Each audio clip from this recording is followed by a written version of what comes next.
Sri Kuberan TV நேயர்களுக்கு இனிய வணக்கங்கள். வணக்கம். மேஷராசி அன்பர்களே, 23 பிப்ரவரியிலிருந்து 1 மார்ச் வரைக்குள்ள இந்த காலகட்டங்களிலே உங்களுடைய ராசியினுடைய பலன்கள் எப்படி இருக்கிறது என்று பார்க்க போகிறோம். வாருங்கள்.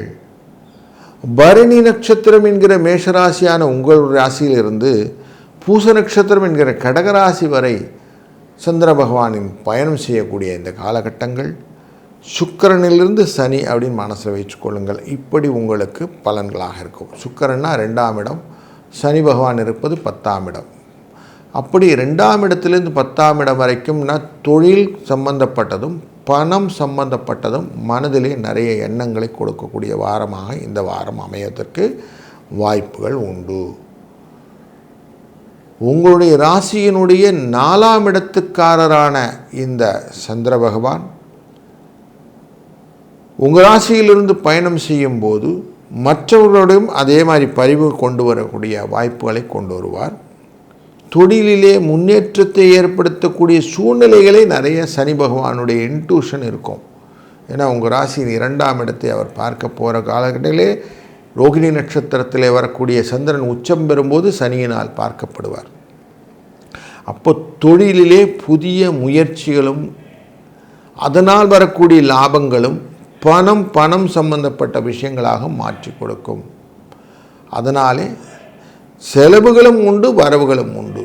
இந்த வாரத்திலே கொஞ்சம் ஆரோக்கிய குறைபாடிலே கொஞ்சம் டீத்திங் இஷ்யூஸ் இருக்குன்னு சொல்லுவோம், அந்த மாதிரி இருக்கும்.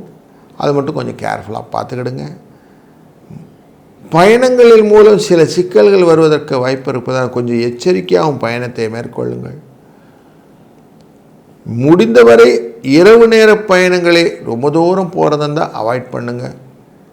வாகனங்கள் ரோட்டில் போகும்போது, ட்ரெயினில் போகும்போது பரவாயில்ல, ஆனால் பொருட்களை பத்திரமாக பார்த்து கொள்ளுங்கள். கம்பல்சரியாக போய்த்தாகணுன்னா அதுக்கான அந்த ஓட்டுநர்களை வைத்து கொண்டு போயிட்டாங்க, நல்லது. செல்ஃப் டிரைவ் வேண்டாம். பயணங்கள் மூலம் எச்சரிக்கையாக இருப்பது போன்ற தொழிலும் சில எச்சரிக்கைகளை நீங்கள் கொண்டு வரணும். அடுத்தவர்களுக்காக ஜாமீன் கொடுப்பது, வார்த்தையினாலே அவங்களுக்கு அஷூரன்ஸ் கொடுக்கறது, அவங்க வேலை செய்யலைன்னா நான் செய்வேங்கிற ஒரு மாற்று கருத்தை டீம்லலாம் சொல்கிறது, மற்றவர்கள் முடிக்க வேண்டிய வேலையை நீங்கள் இழுத்து போட்டுக்கிட்டு செய்கிறதுனால வேலை பலு ஜாஸ்தியாகவே தவிர உங்களுக்கு நல்ல பேர் வரப்பதற்கு வாய்ப்புகள் இல்லை. அதனால் இந்த காரியங்களெல்லாம் கொஞ்சம் அவாய்ட் பண்ணிடுங்க. லாபஸ்தானத்திலே சூரிய பகவான் இருப்பது உங்களை முதன்மைப்படுத்தி கொண்டு செய்யக்கூடிய காரியங்களெல்லாம் வெற்றிகளை கொடுக்கக்கூடியதாக இருக்கிறதும் சந்தோஷத்தை கொடுக்கக்கூடியதாக இருப்பதனால அதை கரெக்டாக டியூன் பண்ணிக்கிடுங்க. வெளி வர்த்தக தொடர்புகளிலே நல்ல ஒரு லாபத்தை நீங்கள் அடையக்கூடிய சூழ்நிலையையும் கிரகங்கள் கரெக்டாக காட்டிகிட்டு தான் இருக்குது. அதனால் இந்த விஷயம் சக்ஸஸாக இருக்கும்.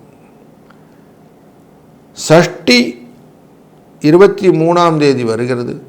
அன்றைய நாளிலே கிருத்திகையுடைய தொடர்ச்சியும் இருக்கும். சண்டேவுடைய அந்த தொடர்ச்சி மண்டேவும் வரும். 1 மார்ச் அன்று, அந்த 23 அன்று 23 அன்று சஷ்டியும் கார்த்திகை நட்சத்திரம் சேரக்கூடிய நாளிலே அவசியம் உங்கள் ராசிநாதனான முருகப்பெருமானை வணங்குவது ரொம்ப நல்லது. முடிந்தவரை கந்தசஷ்டி கவசங்களை, கந்தகுரு கவசங்களையும், வேல்மாறல் போன்ற நல்ல பாடல்களையும் சொல்ல அதனால் வரக்கூடிய பலன்களும் பயன்களும் உங்களுக்கு நல்ல முன்னேற்றத்தை கொடுப்பதாக இருக்கும்.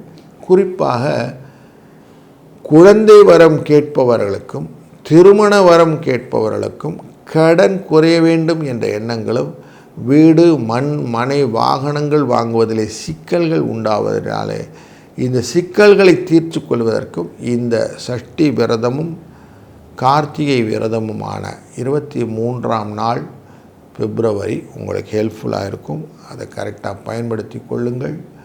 அதனால் வரக்கூடிய சந்தோஷ பகிர்வுகள் உங்களுடன் என்றும் நிலைத்திருக்க இறைவனை வேண்டிக் கொள்கிறேன். வாழ்க வளத்துடன். ஸ்ரீ குபேரன் டிவியை பார்த்தமைக்கு நன்றிகள். மேலும் இது போன்ற தகவல்களை தெரிந்து கொள்ள ஸ்ரீ குபேரன் டிவியை சப்ஸ்கிரைப் செய்யுங்கள். மறக்காமல் பெல் ஐக்கானை கிளிக் செய்யுங்கள்.